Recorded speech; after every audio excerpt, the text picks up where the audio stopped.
Untuk kali ini, saya buka videonya dengan klarifikasi dari video sebelumnya tentang dua soal yang ini yang sedikit banyak menuai kontroversi ya.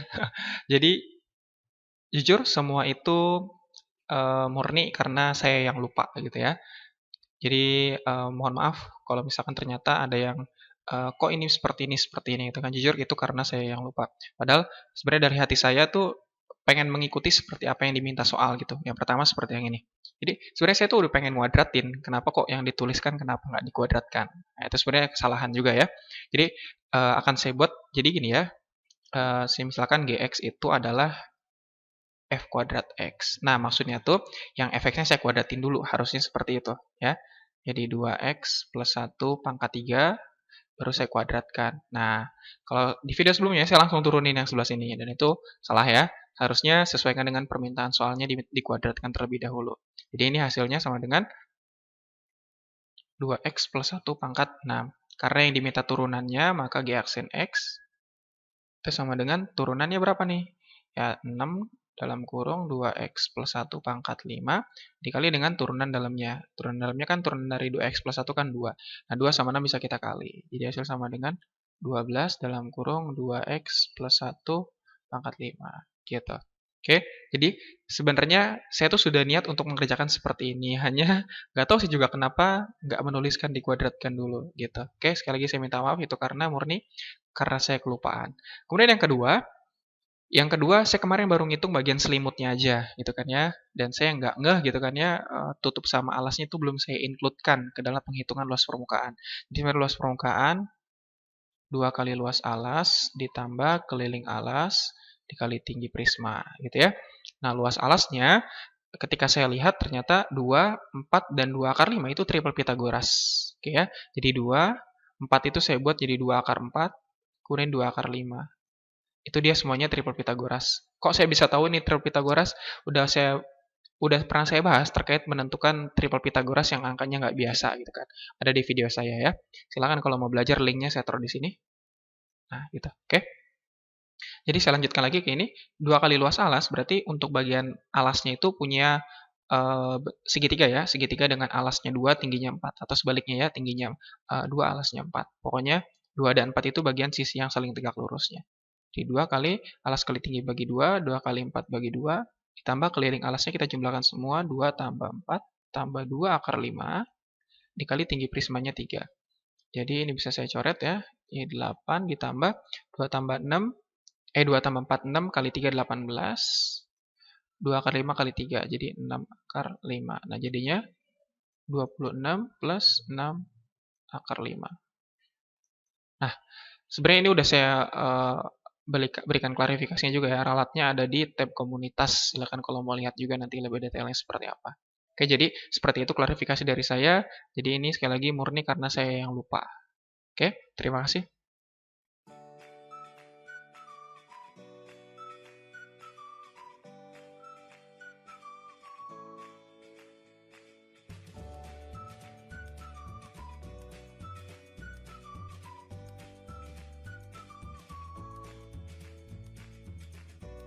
Ya, video kali ini saya akan bahas beberapa soal dengan cara-cara cepatnya. Pastikan menonton sampai dengan selesai semuanya ya. Ini soalnya saya dapatkan dari FR beberapa rekan-rekan kita yang sudah melaksanakan SKB.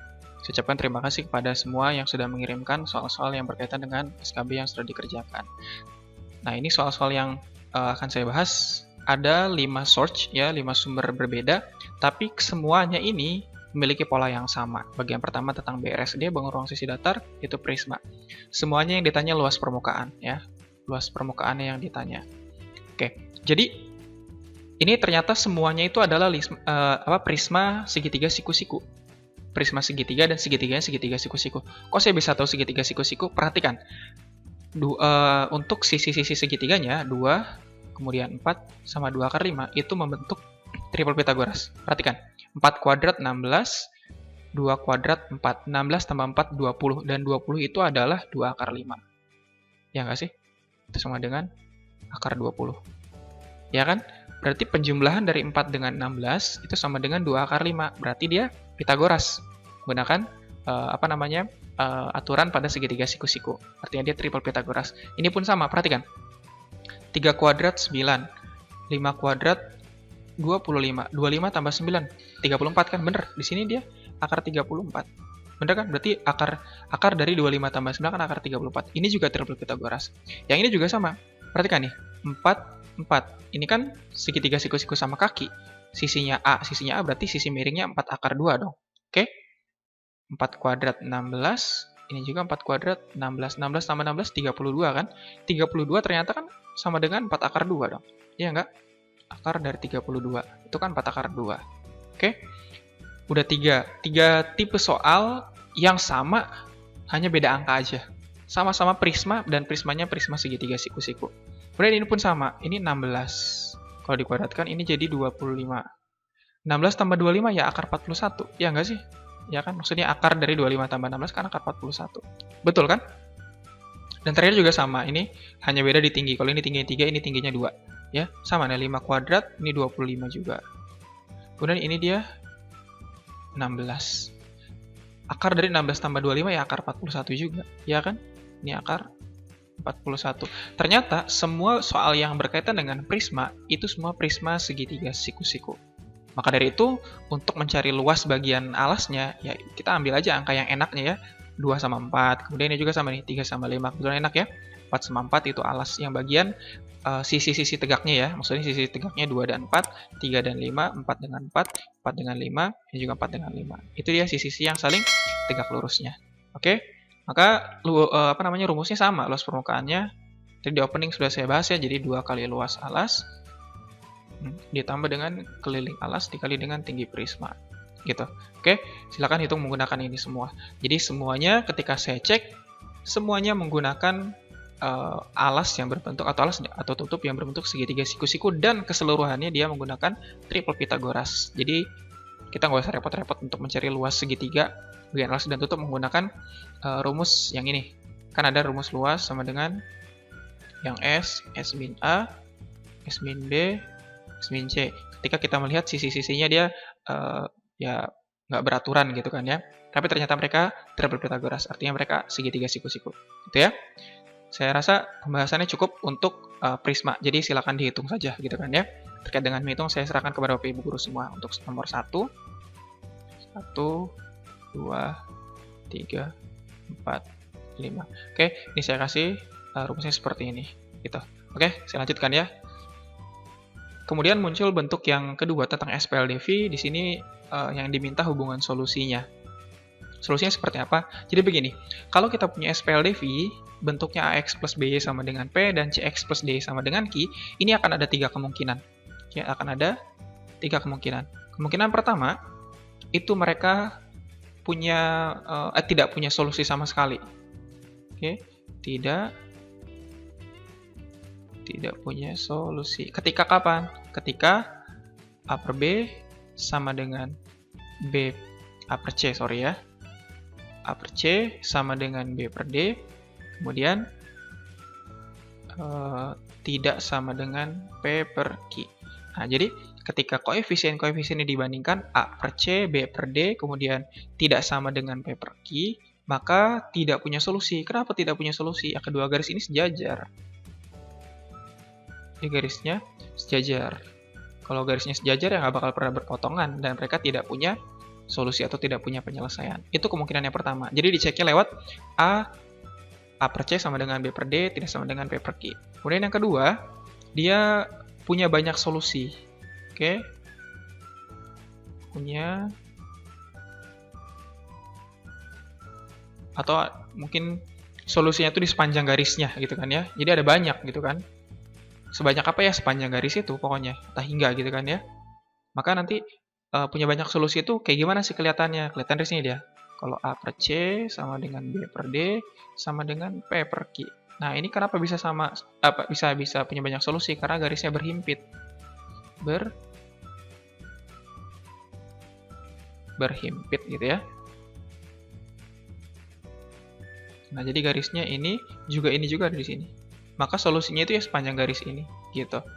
Dan yang terakhir, ini dia punya satu solusi atau solusinya tunggal. Kalau solusinya tunggal ya udah berarti A per C ya tidak sama dengan B per D gitu. Oke, kalau A per C tidak sama dengan B per D, maka dia berpotongan. Pasti ada perpotongan di sini. Kedua garisnya pasti berpotongan. Oke ya, di garis berpotongan ini. Nah, ada titik potong ini kita sebut dengan solusi atau penyelesaian dari kedua persamaan ini. Maka hubungan solusinya seperti apa? Ini kan ya tergantung nanti option yang mau seperti apa. Pokoknya A per C kalau sama dengan B per D dan tidak sama dengan 7 per 1, ya pasti dia tidak punya solusi. Ini juga sama. A per C tidak sama dengan B per D, sama dengan B per D dan tidak sama dengan 2 per 6, ya berarti dia tidak punya solusi. Jadi tadi sekali ulangi lagi ya, A per C sama dengan B per D, tapi tidak sama dengan 7 per 1, dia tidak punya solusi. Tinggal ikutin aja konsep yang tadi saya berikan, triknya seperti ini. Semoga bisa membantu ya. Saya lanjutkan. Nah, BRSL terkait dengan volume kerucut dan bola. Terkait dengan perubahan volume kerucut dan bola, jadi gini, ada ketentuannya. Yang pertama, setelah saya teliti ya, maksudnya setelah saya cek dan cross check cari tahu sendiri, ternyata kalau untuk kerucut dan tabung,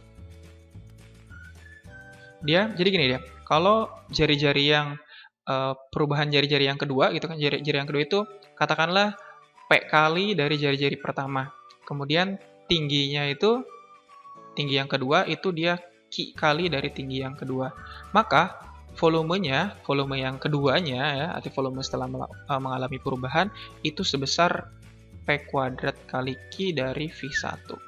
Oke. Kemudian berlaku juga pada tabung ya, kerucut dan tabung berlaku seperti ini. Yang kedua, berlaku pada bola. Kalau pada bola, jari-jari duanya, jari-jari yang mengalami perubahan itu misalkan sebesar P kali dari jari-jari pertama. Maka volume yang kedua atau volume perubahannya itu sebesar P pangkat 3 dari V1. Gitu ya. Nah, sekarang kita coba soal yang pertama. Soal yang pertama katanya menyebutkan volume kerucut jika jari-jari tingginya diperbesar 2 kali. Berarti kan R2-nya sama dengan 2R1, T2-nya sama dengan 2T1. Gitu kan ya? Kan diperbesar 2 kali. Maka berapa kenaikan volumenya? Kan V2-nya sama dengan, tadi ya, P-nya ini kan berarti 2 kuadrat dikali 2 dari V1.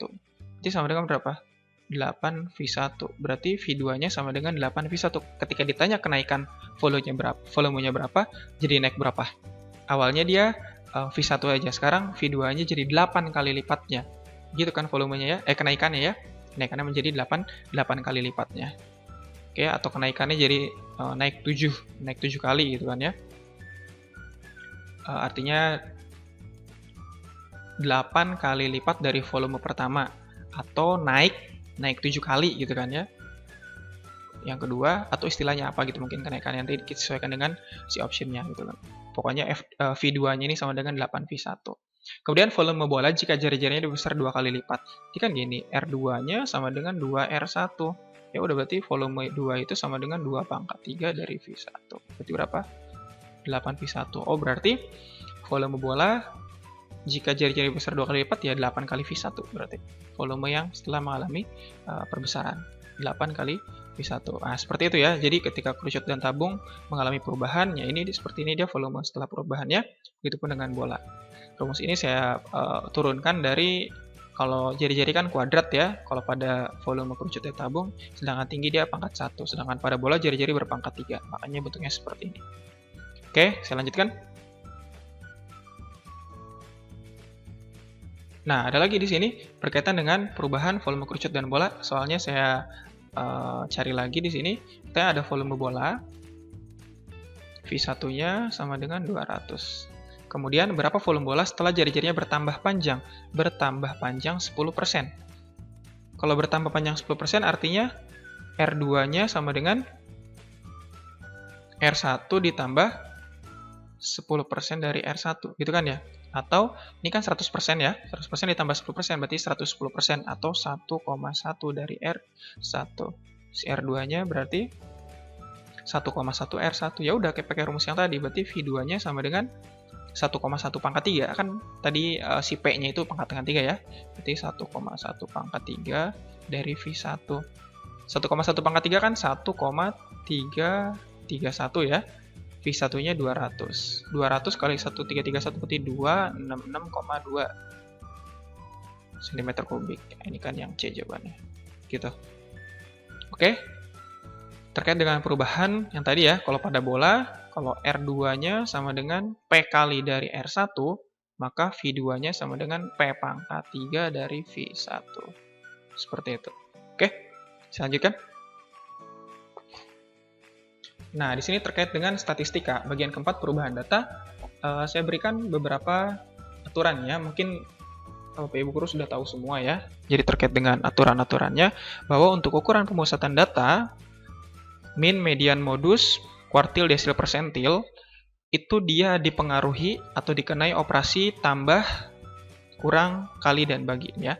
Tambah, kurang, kali, bagi. Artinya nanti kalau misalkan setiap data ditambah sekian, atau dikurang sekian, atau dikali sekian, atau dibagi sekian, berarti dia kena semua itu untuk ukuran pemusatan. Sedangkan ukuran penyebaran, jangkauan, simpangan kuartil, simpangan rata-rata, varian, simpangan baku, dia hanya dikenai operasi kali dan bagi saja.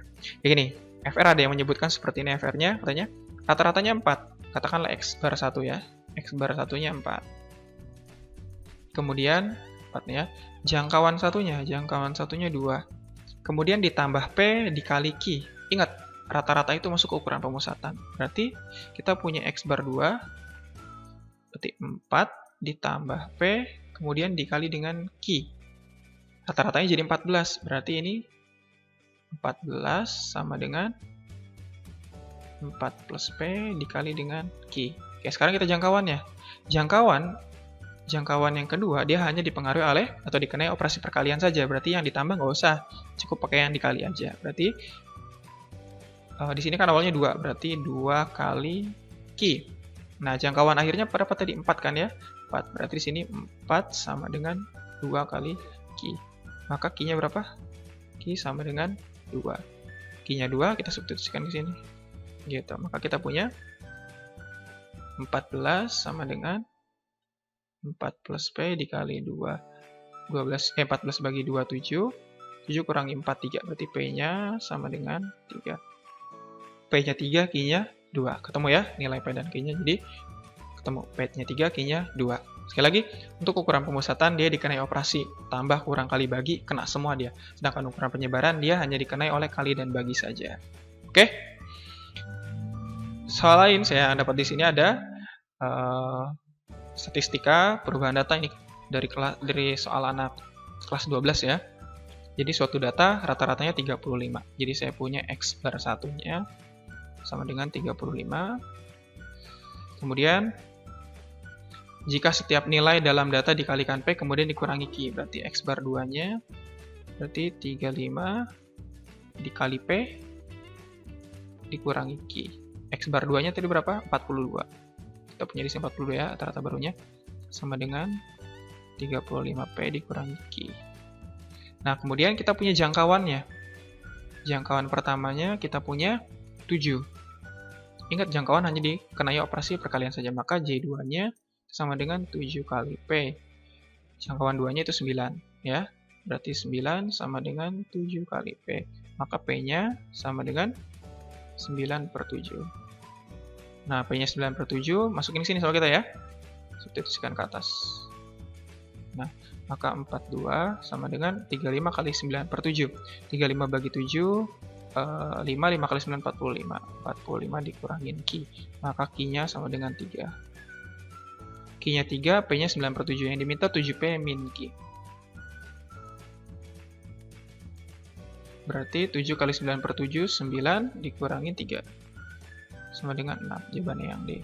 Gitu. Oke. Sekali lagi, untuk ukuran pemusatan, kita dipengaruhi oleh tambah, kurang, kali, bagi, sedangkan penyebaran hanya dipengaruhi oleh kali dan bagi saja.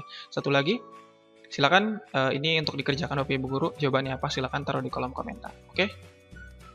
Suatu data punya rata-rata 16, jangkauannya 6. Jika setiap nilai dalam data dikalikan P, kemudian dikurangi Q, didapat data baru dengan rata-rata 20 dan jangkauannya 9. Maka nilai 2P plus Q berapa? Oke, silakan Bapak Ibu Guru kerjakan. Saya tunggu di kolom komentarnya. Oke, saya lanjutkan ya. Untuk persamaan kuadrat baru, ini aturannya. Jadi kalau misalkan bentuk umumnya X kuadrat plus BX plus C, persamaan kuadrat yang akar-akarnya berkebalikan. berkebalikan tuh begini dia. Yang pertama X1, yang satu lagi 1/1, atau X2-nya sama dengan 1/X1 gitu kan. Atau yang satunya X, yang satunya 1/X. Itu berkebalikan artinya gitu kan ya. Sedangkan oh ya, kalau akar berkebalikan tinggal tukar aja nih. C-nya sama A-nya ditukar posisinya. Lihat, jadi C-nya di depan, A-nya di belakang. Gitu. Sedangkan akar-akar berlawanan tuh dia yang satunya dia -1, yang satunya 1. Atau sebaliknya, yang satu min X, yang satunya X. Pokoknya berlawanan tanda gitu kan. Itu gimana caranya? Dari bentuk awal tinggal rubah tanda si B-nya jadi min. Kalau awalnya plus jadi min. Begitupun sebaliknya. Gitu, oke. Sekarang kalau misalkan akar-akarnya N kalinya, N kali itu, N kali. Artinya 2 kali lipatnya atau 3 kali lipat dari akar-akar pertama. Udah, awalnya di sini ya. Jadi bentuk AX kuadrat plus BX plus C sama dengan 0. Jadi di sini ada N pangkat 0. Cuman N pangkat 0 nggak usah ditulis, karena hasilnya tetap 1 kan. Jadi N pangkat 0, N pangkat 1, N pangkat 2. Gitu ya. Gampang kok ngapalinnya. Ini cara cepat, sekali lagi cara cepat, enak ngapalinnya. Kemudian, PK dengan akar-akar yang kalau akar-akar ditambah dengan sebuah bilangan P atau dikurangi dengan bilangan P, begitupun yang akar-akar keduanya ya, ditambah atau dikurangi dengan bilangan P. Maka, disubstitusikan ke persamaan awal tapi inverse-nya. Kalau ditambah P, maka inverse-nya dikurangin P. Kalau dia dikurangi P yang diminta akar-akarnya, maka yang disubstitusikan ke persamaan awal adalah yang ditambah P. Ya, maka posisi plus minnya saya balik ya. Kalau plus min, di sini jadi min plus. Artinya dia lawannya, inverse-nya. Gitu ya. Oke. Kemudian untuk akar-akar persamaan kuadrat yang nanti persamaan kuadrat baru ya, akar-akarnya kuadrat dari akar-akar pertama. Nah, kalau kuadrat akar-akar pertama, A kuadrat X kuadrat, B kuadrat min 2AC plus C kuadrat, tandanya min di sini. Rumus ini didapatkan dari penguraian awal. Kalau misalkan ternyata ini nggak hafal ya, mau nggak mau menguraikan satu-satu ya. Nanti X1 kuadrat plus X2 kuadrat sama X1 kuadrat dikali X2 kuadrat. Nanti kita nguraikan, rumusnya ternyata dapatnya seperti ini. Oke, kita coba. Di sini ada yang CFR katanya, diketahui X kuadrat plus BX plus C sama dengan 0. Tentukan persamaan kuadrat baru yang akar-akarnya kuadrat dari persamaan tersebut katanya. Langsung kita gunakan rumus ini. Oke. Nah, gitu ya. Jadi, langsung kita buat di sininya. A-nya 1, berarti 1 kuadrat X kuadrat, kemudian dikurangin dengan B kuadrat min 2AC. B kuadratnya B, berarti B kuadrat min 2AC, berarti 2C ya. 2C X ditambah dengan C kuadrat. Sama dengan 0. Udah selesai sampai sini aja. Oke. Terakhir, persamaan kuadrat baru, ini masih polanya yang sama ya, tolong dicatat atau diingat-ingat untuk dihafalkan. Saya rasa ya Bapak Ibu guru mungkin nggak hafalin ya, pahami konsep lah pokoknya ya. Nah, di sini dia ada lagi nih. Kita persamaan kuadrat yang persamaan kuadratnya gini dia. Yang diminta persamaan kuadrat baru kalau akar-akarnya X1 kuadrat dan X2 kuadrat katanya gitu. Ya langsung aja kan tadi ya, saya bilang ya. Jadinya A kuadrat X kuadrat min dalam kurung B kuadrat min 2ACX plus C kuadrat sama dengan 0. A kuadratnya berarti A-nya 2, berarti 4 ya. Berarti 4X kuadrat dikurangin B kuadratnya 5. 5 dikurangin 2AC. 2 kali 2, 4 kali 1, 4 juga ya. Berarti 25 kurangi 4, 21. Berarti 21X plus C kuadrat, berarti plus 1 kuadrat plus 1 sama dengan 0. Selesai. Cepat banget kan ya. Yang penting Bapak Ibu guru tahu gitu kan penggunaannya di mana. Oke, jadi tolong diingat-ingat lagi. Sebenarnya masih banyak lagi. Cuman ketika saya lihat FR, ya bakal jauh beda dari yang ada di sini. Gitu. Oke, sampai di sini dulu. Terima kasih sudah menonton video ini. Dan pantengin terus di channel Guru MTK. Semoga bisa memberikan banyak informasi yang terbaik untuk Bapak Ibu guru semua. Sekali lagi saya ucapkan terima kasih. Jangan lupa like, share, dan komen di kolom komentar. Dan tetap subscribe di channel Guru MTK. Sampai jumpa di video berikutnya. Assalamualaikum warahmatullahi wabarakatuh.